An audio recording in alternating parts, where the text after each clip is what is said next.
Blessed are the peacemakers. It is a great joy for me to meet with you and to visit this land where peace is much more than just a word. For here, peace is a desire and a vocation. It is a gift and a work in progress. You are invested with authority in this country, each in your own area and with specific roles. It is in light of this authority that I wish to address to you the words of Jesus that have been chosen as the central theme of my journey. Blessed are the peacemakers. Certainly, there are millions of Lebanese here and throughout the world who serve peace silently day after day. Yet you who have important institutional tasks within this nation are destined for a special beatitude if you can say that you have put the goal of peace above all else. In this meeting, I would like to reflect with you a little on what it means to be peacemakers in circumstances that are highly complex, conflictual, and uncertain. In addition to Lebanon's natural beauty and cultural riches, which have been praised by those of my predecessors who visited your country, there is a shining quality that distinguishes the Lebanese. You are a people who do not give up, but in the face of trials, you always know how to rise again with courage. Your resilience is an essential characteristic of authentic peacemakers. For the work of peace is indeed a continuous starting anew. Moreover, the commitment and love for peace know no fear in the face of apparent defeat, are not daunted by disappointment, but look ahead, welcoming and embracing all situations with hope. It takes tenacity to build peace. It takes perseverance to protect and nurture life. Examine your history and ask yourselves, from where comes that formidable energy that has never left your people downtrodden or without hope? You are a diverse country, a community of communities, united by a common language. I'm not simply referring to the Levantine Arabic, by which your great past has left inestimable treasures. Above all, I'm referring to the language of hope, which has always enabled you to start again. Almost everywhere in the world around us, a kind of pessimism and sense of powerlessness seem to have taken hold, where people are no longer able to ask themselves what they can do to change the course of history. Major decisions appear to be taken by a select few, often to the detriment of the common good, as if this were an inevitable destiny. You have suffered greatly from the consequences of an economy that kills, from global instability that has devastating repercussions also in the Levant, and from the radicalization of identities and conflicts. But you have always wanted and known how to start again. Lebanon can boast a vibrant, well-educated civil society, rich in young people, capable of expressing the dreams and hopes of an entire nation. I encourage you, therefore, never to separate yourselves from your people and to place yourselves with commitment and dedication at the service of your people, who are so rich in variety. May you speak just one language, namely the language of hope, that by always starting afresh draws everyone together. May the desire to live and grow in unity as a people create a polyphonic voice out of each group. May you also be helped by those deep bonds of affection that tie so many Lebanese throughout the world to their country. They love their origins and pray for the people of which they still feel a part. They also support them through the many experiences and skills that make them so appreciated everywhere. This brings us to a second characteristic of peacemakers. Not only do they know how to start over, but they do so first and foremost along the arduous path of reconciliation. Indeed, there are personal and collective wounds that take many years, sometimes entire generations, to heal. If they are not treated, if we do not work, for example, to heal memories, to bring together those who have suffered wrongs and injustice, it is difficult to journey towards peace. We would remain stuck, each imprisoned by our own pain and our own way of thinking. The truth, on the other hand, can only be honored through encountering one another. Each of us sees a part of the truth, knowing one aspect of it, but we cannot negate what only the other knows, what only the other sees.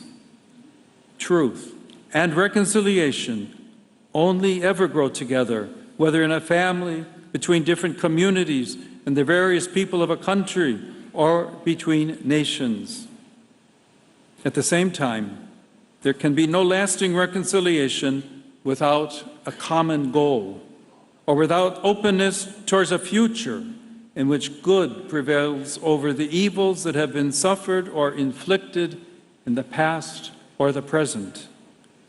A culture of reconciliation, therefore, does not arise only from below, from the willingness and courage of a few. It also needs authorities and institutions that recognize the common good as superior to the particular. The common good is more than the sum of many interests, for it draws together everyone's goals as closely as possible, directing them in such a way that everyone will have more than if they were to move forward by themselves. Indeed, peace is much more than a mere balance, which is always precarious, among those who live separately while under the same roof. Peace is knowing how to live together in communion as reconciled people. A reconciliation that, in addition to enabling us to live together, will teach us to work together for a shared future side by side. Thus, peace becomes that abundance which will surprise us when our horizons have expanded beyond every wall and barrier. Sometimes we think that before taking a further step, we need to clarify and resolve everything. Instead, mutual dialogue, even amid misunderstandings, is the path that leads to reconciliation. The greatest truth is that we find ourselves together as part of a plan that God has prepared so that we may become a family. Finally, I would like to outline a third characteristic of those who strive for peace. Even when it requires sacrifice, peacemakers dare to persevere. There are times when it is easier to flee or simply more convenient to move elsewhere. It takes real courage and foresight to stay or to return to one's own country, and to consider even somewhat difficult situations worthy of love and dedication. We know that here, as in other parts of the world, uncertainty, violence, poverty, and many other threats are leading to an exodus of young people and families seeking a future elsewhere, even though it is very painful to leave one's homeland. It is certainly necessary to recognize that much good can come to all of you from having Lebanese people spread throughout the world. However, we must not forget that remaining in our homeland and working day by day to develop a civilization of love and peace remains something very valuable. Indeed, the Church is not only concerned about the dignity of those who move away from their own countries. She does not want anyone to be forced to leave their country. Moreover, the Church wants those who wish to return home to be able to do so safely. While human mobility represents an immense opportunity for encounter and mutual enrichment, it does not erase the special ties that unite each person to certain places to which they owe their identity in a very special way.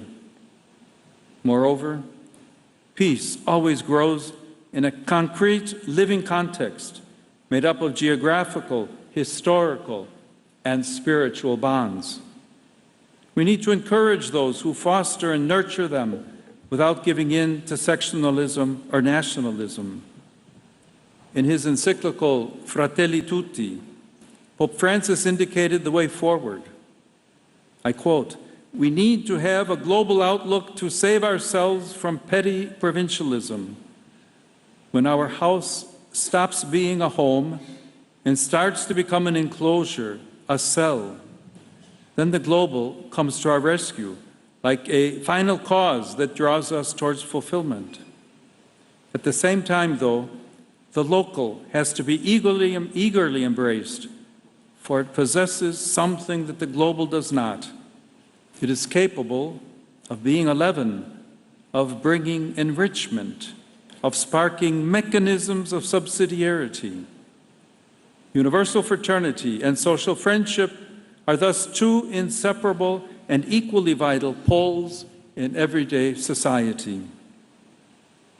A challenge not only for Lebanon, but for the entire Levant, is what can be done to ensure that young people in particular do not feel compelled to leave their homeland and emigrate. How can we encourage them not to seek peace elsewhere, but to find guarantees of peace and become protagonists in their own native land? In this regard, Christians and Muslims together, and all religious and civil components of Lebanese society, are called to play their part and to commit themselves to raising awareness of this issue within the international community. In this context, I would like to emphasize the essential role of women in the arduous and patient endeavor to preserve and build peace. Let us not forget that women have a special capacity for peacemaking because they know how to cherish and strengthen the profound bonds with life, people, and places. Their participation in social and political life, as well as in their own religious communities, represents a factor of true renewal throughout the world, as does the energy that comes from young people. Blessed, therefore, are the peacemakers, and blessed are the young people who remain or who return in order that Lebanon may once again be a land full of life. I conclude by drawing inspiration from another precious feature of your tradition, which stretches back thousands of years. You are people who love music. On feast days, this becomes a dance, a language of joy and communion. This aspect of your culture helps us to understand that peace is not only the result of human effort, however necessary. Indeed, peace is a gift that comes from God and which, above all, dwells in our hearts. It is like an interior motion pushing outwards, enabling us to let ourselves be guided by a melody greater than ourselves, namely that of divine love. Those who dance move lightly, without trampling on the earth, harmonizing their steps with those of others. So it is with peace, which is a journey inspired by the Spirit and causes our hearts to listen, making them more attentive and respectful towards others. May this desire for peace, which comes from God, grow among you. For even today, peace can transform the way you look at others and the way you live together in this land, a land that God deeply loves and continues to bless.